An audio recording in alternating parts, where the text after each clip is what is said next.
une sagesse que nous prêchons parmi les parfaits.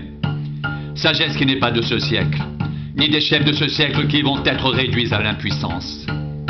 Nous prêchons la sagesse de Dieu mystérieuse et cachée, que Dieu avant les siècles avait prédestinée pour notre gloire, sagesse qu'aucun des chefs de ce siècle n'a connue, car s'il l'avait connue, il n'aurait pas crucifié le Seigneur de gloire.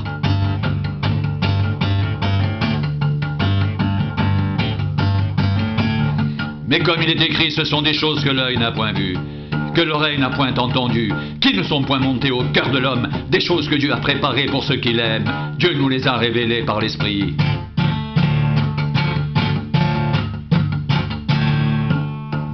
Car l'Esprit sont de tout, même les profondeurs de Dieu. Qui donc parmi les hommes connaît les choses de l'homme, si ce n'est l'Esprit de l'homme qui est en lui?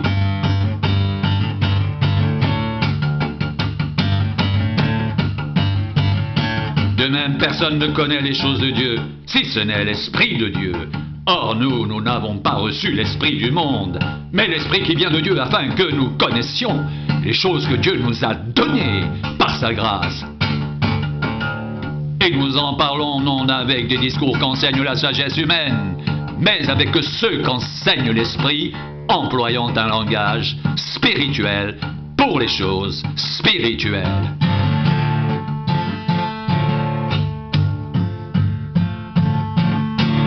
Mais l'homme naturel n'accepte pas les choses de l'Esprit de Dieu, car elles sont une folie pour lui. Il ne peut les connaître, car c'est spirituellement qu'on en juge.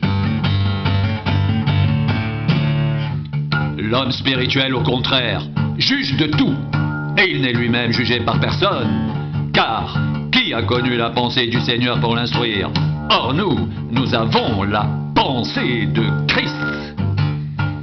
L'homme spirituel, au contraire, juge de tout, et il n'est lui-même jugé par personne, car qui a connu la pensée du Seigneur pour l'instruire? Or nous avons la pensée de Christ. Pour moi, frère, lorsque je suis allé chez vous, ce n'est pas avec une supériorité de langage ou de sagesse que je suis allé vous annoncer le témoignage de Dieu, car je n'ai pas eu la pensée de savoir parmi vous autre chose que Jésus-Christ et Jésus-Christ crucifié. Moi-même, j'étais auprès de vous dans un état de faiblesse, de crainte et de grand tremblement. Et ma parole et ma prédication ne reposaient pas sur les discours persuasifs de la sagesse, mais sur une démonstration d'esprit et de puissance, afin que votre foi soit fondée non sur la sagesse des hommes, mais sur la puissance de Dieu.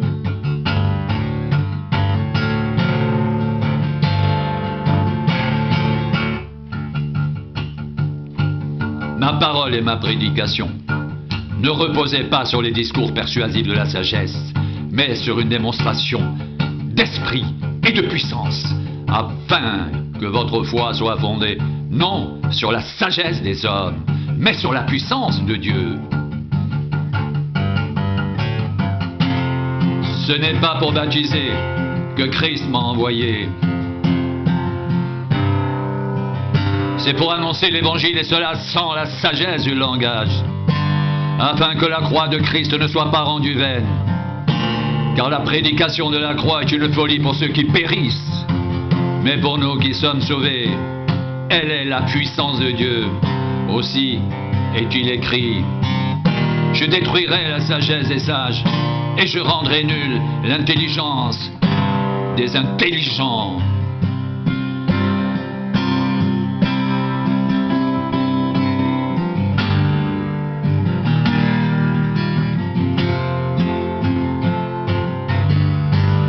Où est le sage, où est le scribe, où est le raisonneur de ce siècle?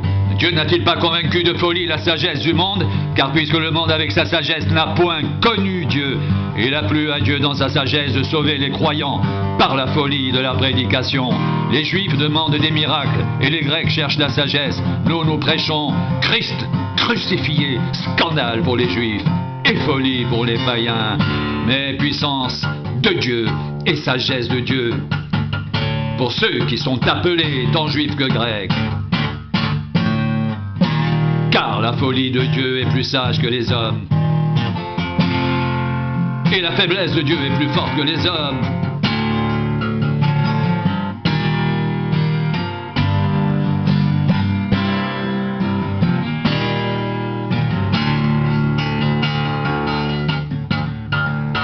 Considérez, frères, que parmi vous qui avez été appelés, il n'y a ni beaucoup de sages selon la chair, ni beaucoup de puissants, ni beaucoup de nobles, mais Dieu a choisi les choses folles du monde pour confondre les sages. Dieu a choisi les choses faibles du monde pour confondre les fortes.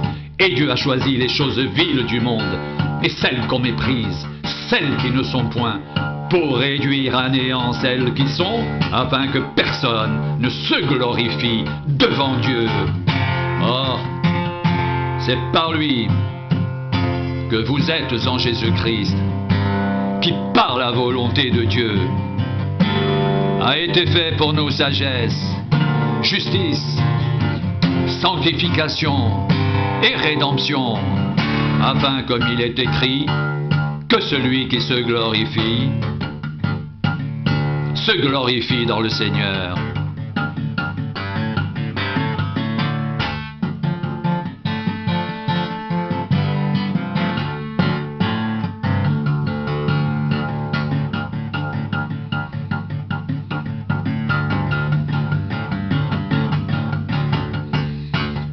C'est une sagesse que nous prêchons parmi les parfaits. Sagesse qui n'est pas de ce siècle, ni des chefs de ce siècle qui vont être réduits à l'impuissance. Nous prêchons la sagesse de Dieu mystérieuse et cachée que Dieu, avant les siècles, avait prédestinée pour notre gloire.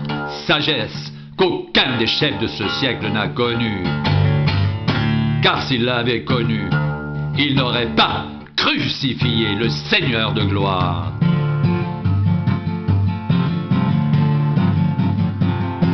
Mais comme il est écrit, ce sont des choses que l'œil n'a point vues, que l'oreille n'a point entendues, qui ne sont point montées au cœur de l'homme. Des choses que Dieu a préparées pour ceux qui l'aiment. Dieu nous les a révélées par l'Esprit. Car l'Esprit sont de tout, même les profondeurs de Dieu. Qui donc parmi les hommes connaît les choses de l'homme, si ce n'est l'esprit de l'homme qui est en lui?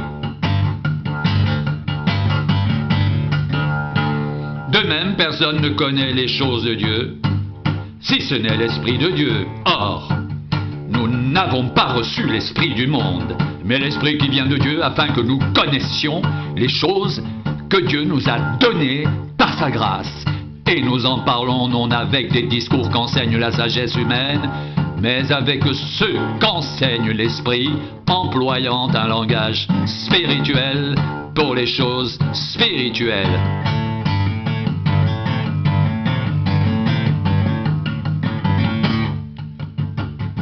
Mais l'homme naturel n'accepte pas les choses de l'Esprit de Dieu, car elles sont une folie pour lui. Il ne peut les comprendre. Il ne peut les connaître, parce que c'est spirituellement qu'on en juge. L'homme spirituel, au contraire, juge de tout. Il n'est lui-même jugé par personne, car qui a connu la pensée du Seigneur pour l'instruire? Or nous avons la pensée de Christ. Mais l'homme naturel n'accepte pas les choses de l'Esprit de Dieu, car elles sont une folie pour lui. Et il ne peut les connaître, parce que c'est spirituellement qu'on en juge. L'homme spirituel, au contraire, juge de tout, et il n'est lui-même jugé par personne.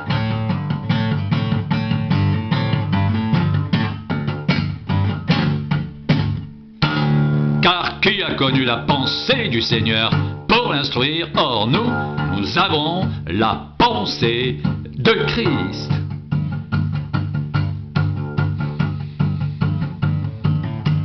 Pour moi, frère, lorsque je suis allé chez vous, ce n'est pas avec une supériorité de langage ou de sagesse que je suis allé vous annoncer le témoignage de Dieu.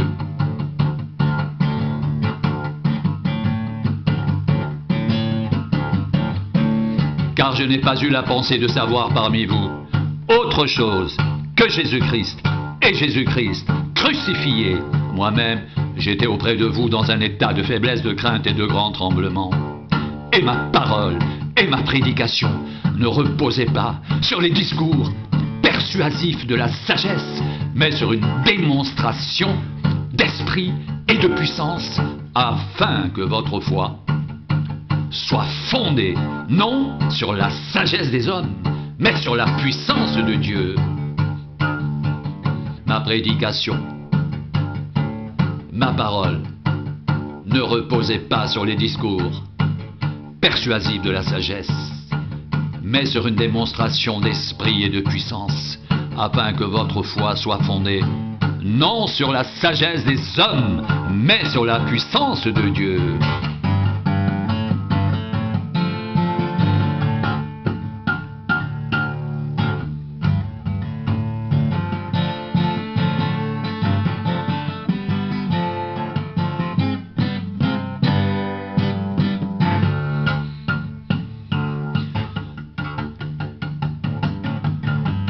Ce n'est pas pour baptiser que Christ m'a envoyé. C'est pour annoncer l'Évangile, et cela sans la sagesse du langage, afin que la croix de Christ ne soit pas rendue vaine, car la prédication de la croix est une folie pour ceux qui périssent, mais pour nous qui sommes sauvés, elle est la puissance de Dieu. Aussi est-il écrit: je détruirai la sagesse des sages, je rendrai nulle l'intelligence des intelligents. Où est le sage? Où est le scribe? Où est le raisonneur de ce siècle?